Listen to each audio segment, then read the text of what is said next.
जय माता रानी दोस्तों, मैं नीता आपका अपने चैनल नीता विक्रम में स्वागत करती हूँ। आप लंबे समय से निरंतर असफल हो रहे हैं, संतान की प्राप्ति नहीं हो रही है, रोगों से दुखी हैं। तो ऐसे में आप बार बार प्रश्न करते हैं हम क्या करें जिससे कि हमारे जीवन के सभी दुख संकट दूर हो जाएं। ऊपर से अब पूस का महीना भी लग गया है। घर के बड़े बूढ़े बोलते हैं पूस का महीना अच्छा नहीं माना जाता। पूस के महीने में हम कोई भी व्रत शुरू नहीं करते हैं। पूस के महीने में शादी नहीं करते हैं। पूस के महीने में मुंडन, चूड़ा कर्म संस्कार इत्यादि भी नहीं होते हैं। यहाँ तक कि पूस के महीने में नए घर की नींव नहीं रखी जाती और कोई भी नया कार्य पूस के महीने में शुरू नहीं होता। ऐसे में आप लोग बहुत ही चिंतित होंगे कि अब हम क्या करें। जीवन के इन दुख संकटों को दूर करने के लिए ऐसा क्या उपाय करें जो कि पूस के महीने में करा जाता है। तो आपको अब दुखी होने की ज़रूरत नहीं है। हमारे धर्मशास्त्रों में पूस के महीने का जो धार्मिक महत्व है वह इस वीडियो में मैं आपको बताने वाली हूँ। कल 20 दिसंबर 2021 की तारीख से पूस का महीना लगने वाला है। कल सोमवार का दिन है। दोस्तों, पूस के माह में सूर्य देव और गुरुदेव एक ही राशि में गोचर करते हैं। सूर्य देव और गुरुदेव जब साथ में होते हैं तो यह आपको सफलता कैसे दिलाएंगे, इस वीडियो में आप ध्यान से सुनिएगा। और यदि वीडियो पसंद आती है तो वीडियो को लाइक करिए और चैनल को ज़रूर सब्सक्राइब करिए, जिससे पूजा पाठ से संबंधित सभी ज़रूरी जानकारी आपको नियमित इसी प्रकार मिलती रहे। दोस्तों, पूस के महीने में सफला एकादशी का व्रत आता है। सफला एकादशी का व्रत आपको सफलता दिलाने वाला होता है। अब आप गुरुदेव की विशेष कृपा प्राप्त करने के लिए इस पूरे माह में विष्णु भगवान के मंत्र का जाप कर सकते हैं और साथ साथ सफला एकादशी का व्रत पूजन इत्यादि करके जिस कार्य के लिए आप सफलता प्राप्त करना चाहते हैं यह उपाय कर लें। ऐसे में पूस के माह में आने वाला सफला एकादशी का व्रत आपको जीवन में अवश्य सफलता देगा। विष्णु भगवान का जो मंत्र है वह है ओम नमो भगवते वासुदेवाय। यह मंत्र आप प्रतिदिन सुबह सूर्य उदय के समय यदि बोलते हैं तो इससे आपको सूर्य देव की भी कृपा प्राप्त होगी और गुरुदेव की भी कृपा प्राप्त होगी। वैसे तो अधिकतर हमें हमारे कर्मों का ही फल मिलता है, परंतु जब विशेष उपाय करे जाते हैं तो भगवान अपने भक्तों पे कृपा करते हैं और उन्हें सफलता का मार्ग दिखाने लगते हैं। ऐसे में विष्णु भगवान आपके कार्यों को सफल करने के लिए आपको आशीर्वाद ज़रूर देंगे। अब दोस्तों, मैं बता रही हूँ संतान प्राप्ति के लिए इस महीने करा जाने वाला विशेष उपाय। दोस्तों, जिस प्रकार सावन के माह में संतान प्राप्ति के लिए एकादशी व्रत करा जाता है, वैसे ही पूस के महीने में पौष पुत्रदा एकादशी इस व्रत को रखा जाता है। जिन दंपतियों को संतान की प्राप्ति नहीं होती उनके कहीं ना कहीं कोई ऐसे कर्म होते हैं जिसके कारण उनके जीवन में उन्हें संतान प्राप्ति नहीं होती।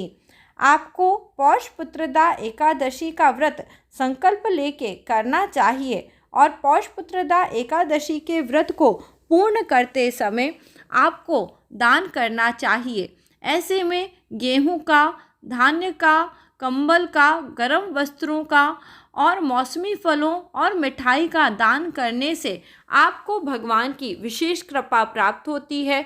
जो निसंतान लोग हैं उन्हें संतान सुख की प्राप्ति होती है। संतान प्राप्ति का यह उपाय आप पूस के महीने की पौष पुत्रदा एकादशी की तिथि पे करते हैं। इस उपाय को करने से आपको संतान अवश्य प्राप्त होती है। अब दोस्तों, इस माह में आने वाला एक और विशेष दिन है जिसके बारे में मैं आपको बता रही हूँ।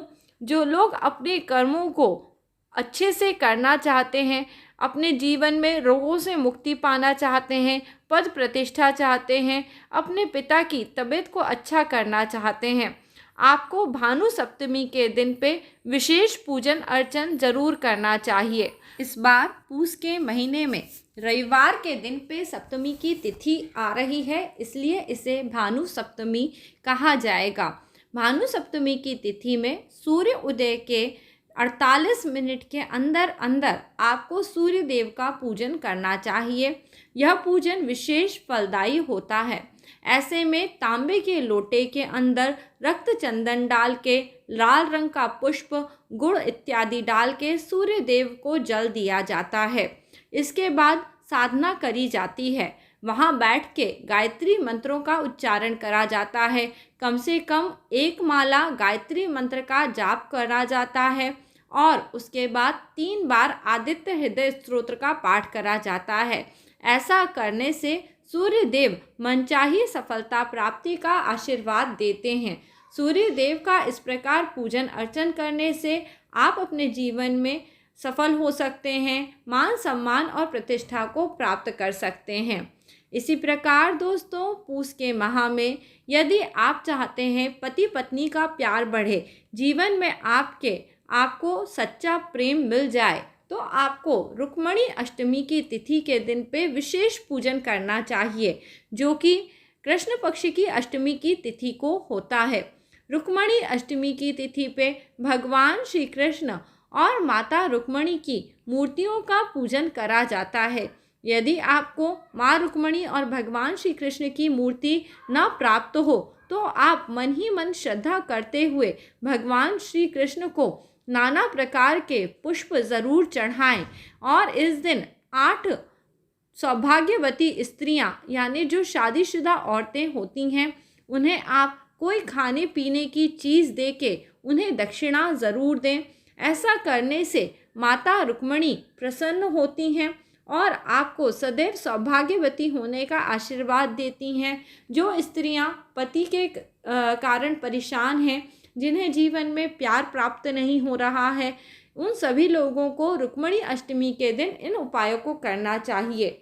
यह उपाय पति भी कर सकता है और पत्नी भी कर सकती है। जैसा कि मैंने आपको बताया, कृष्ण पक्ष की अष्टमी तिथि के दिन पे कृष्ण भगवान और रुक्मिणी जी का पूजन करना है और सौभाग्यवती स्त्रियों को खाने पीने की वस्तु या फिर श्रृंगार की वस्तु देके उन्हें कुछ दक्षिणा देनी है। ऐसा करने से आपके जीवन में सुख, सौभाग्य और प्रेम बढ़ता जाता है। अब हम दोस्तों पूस मास में करा जाने वाला आखिरी और सबसे बड़ा उपाय आपको बता रहे हैं। यह आपके जीवन को पूरी तरह से बदल के रख सकता है। कैसी भी आपकी इच्छा हो उसको पूरा कर सकता है। दोस्तों, पूस के महीने में मकर संक्रांति का त्यौहार मनाया जाता है।